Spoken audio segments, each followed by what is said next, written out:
मैं नई नई जवान हो रही थी। मेरी कजिन अपने यार से मिलकर अपना पानी निकलवा लेती, लेकिन मैं तड़पती रहती। एक दिन उम्मी अबू शादी में किए हुए थे। मैंने अपने पड़ोसी तारिक को अपने घर बुलाया। उसकी उम्र 60 थी। ने मुझे आते ही पकड़ लिया और मेरा कनवारापन खत्म कर दिया।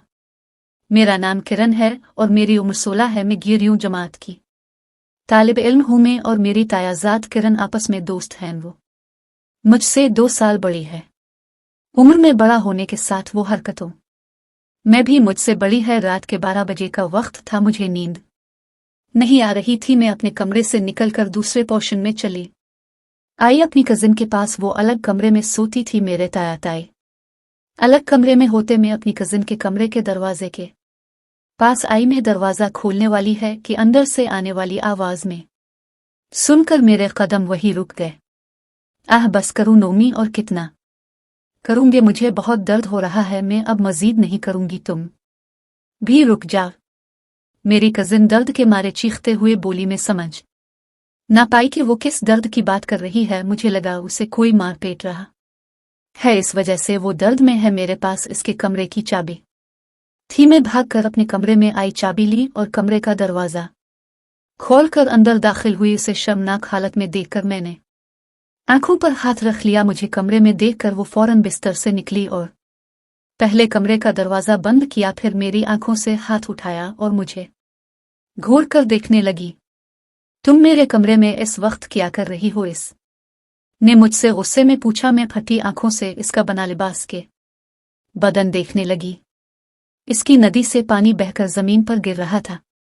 तुम यहां क्या कर रही हो इरम? आओ मैं तुम्हें बताती हूं। वो मेरा हाथ थामकर मुझे बेड पर लाई और लैपटॉप पर अपने लाइव आते बॉयफ्रेंड को दिखाने लगी। वो बना बेलिबास होकर अपने ट्रक को हलाकर इससे पानी निकाल रहा था। ये सब मैं पहली मर्तबा देख रही थी, इसलिए मुझे अजीब लगा। इरम ने काल बंद कर दी और बोली, ये बात किसी को बतानो मत। मैं क्या कर रही थी? मुझे बहुत मजा आता है। तुम भी करो ऐसे, देखना कितना अच्छा महसूस करो गी तुम। वो अपना हाथ मेरी नदी के ऊपर रखकर बोली, ना नहीं, मैं कैसे कर सकती हूं ऐसा? मैं एक चाहते हुए बोली, मगर वो मेरी नदी को रगड़ने लगी। मुझे मजा आने लगा। उसके बॉयफ्रेंड की दोबारा कॉल आई। वो दोबारा इसके साथ बात करने लगी और फिर इसके साथ वीडियो कॉल पर ही कबड्डी करने लगी। मैं वापस अपने कमरे में आ गई और उन सब के बारे में सोचने लगी। मेरा भी मन कर रहा था कि मैं भी इरम की तरह किसी लड़के के साथ कबड्डी करूं, मगर मेरा कोई बॉय फ्रेंड नहीं था। मैं सो गई। अगले दिन मैं उम्मी के कहने पर सामने वाले घर चली गई।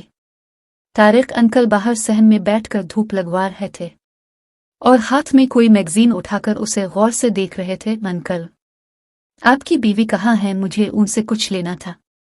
अंदर कमरे में पड़ा हुआ है, शाहिर जाकर ले लो। तारिक अंकल के कहने पर मैं कमरे में चली आई। कमरे में अंधेरा था, मुझे कुछ नजर नहीं आ रहा था। मैं हाथ मारकर शापर तलाश करने लगी। एकदम मुझे किसी ने पीछे से पकड़ लिया। मुझे पकड़ने वाला लड़का था, क्योंकि इसका इंजेक्शन मुझे पिछली नदी में चुभा था। मैं हल्की सी चीखी तो इसने मेरे मुंह पर हाथ रखकर दीवार के साथ लगा लिया और खुद का वजूद मेरे बदन के साथ चिपकाने लगा। मुझे दर्द हुआ, मगर मजा भी बहुत आ रहा था। मगर कुछ ही लम्हे बाद इसने मुझे छोड़ दिया और हाथ में शापर पकड़ा दिया। मैं कमरे से बाहर आई तो देखा तारिक अंकल सहन में नहीं थे। मैं समझ गई थी कि वही अभी कमरे में थे। मेरे दिल में उनको लेकर कुछ होने लगा। वो उम्र में मुझसे बड़े थे, मगर फिर भी मैं घर आकर उनके बारे में सोचने लगी। मेरे दिल में कुछ कुछ होने लगा तो मैं इरम को बताने उसके कमरे मैं आई। वो कमरे में नहीं थी, मगर इसका बॉयफ्रेंड कमरे में था। इसे देखकर मेरे कदम दरवाजे के पास ही रुक गए।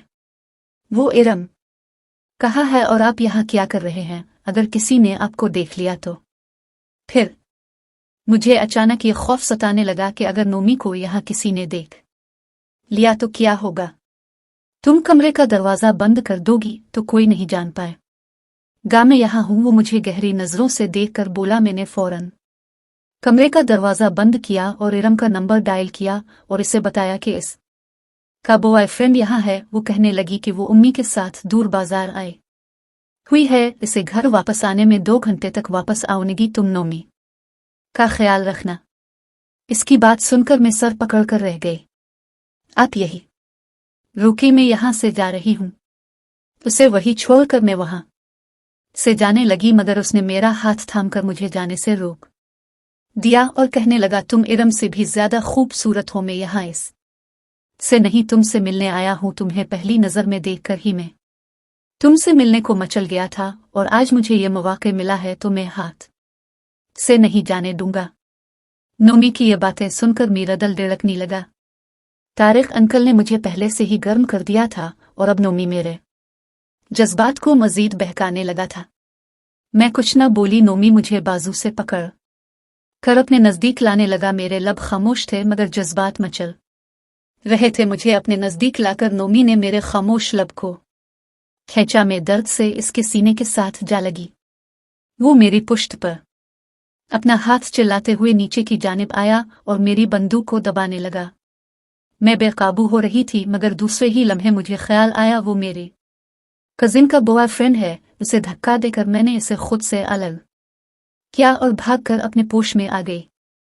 अम्मी अबू के साथ खाना खाया और एक रिश्तेदार के यहाँ शादी पर जा रहे थे। जगह दौड़ थी, इसलिए वो रात के सफर में जा रहे थे। मेरे ताया और ताई भी साथ थे। मैं और इरम घर पर अकेले थे।